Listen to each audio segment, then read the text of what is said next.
Let's return to our top story now. When Parliament resumes in Canberra tomorrow, it'll mark the start of a slow burn campaign that runs all the way to the next election.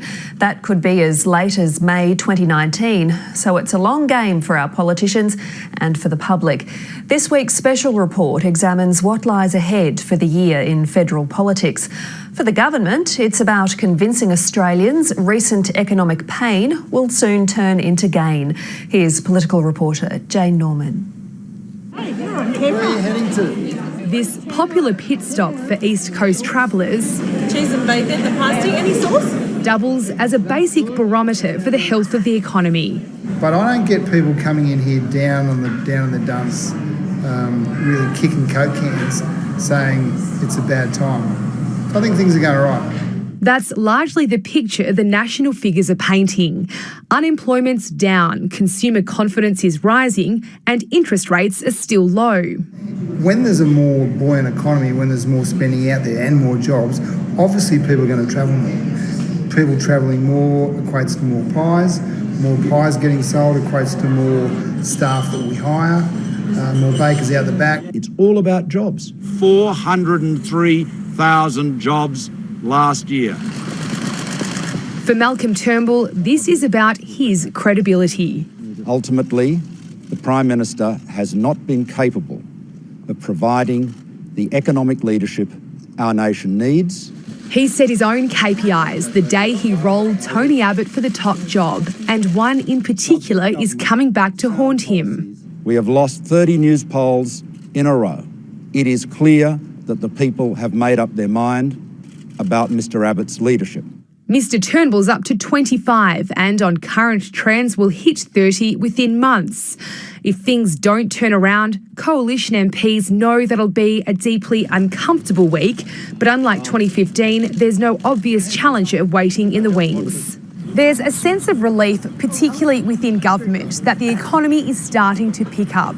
But the problem is, most people are still waiting for that to filter through into their lives. Wages have flatlined, household debt has reached record highs, and the cost of almost everything is going up. I'm like a Cert 3 cleaner with 30 years experience, and I can only pick up casual work. I work at the Paragon Cafe down there. People just don't eat out anymore because they can't afford it.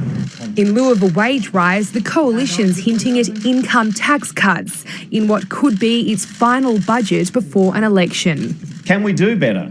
For all those people who feel like they are getting left behind.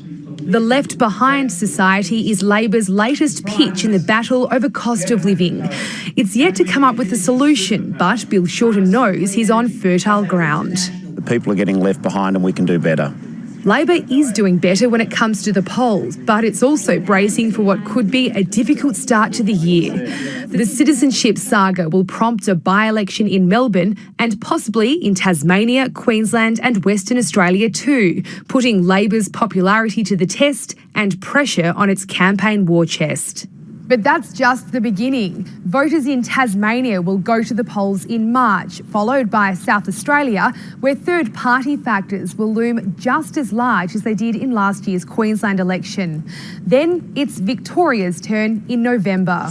Alex, look. And depending on his own political fortunes, Malcolm Turnbull can call a federal election any time from August, although Coalition sources are expecting him to hold out until 2019.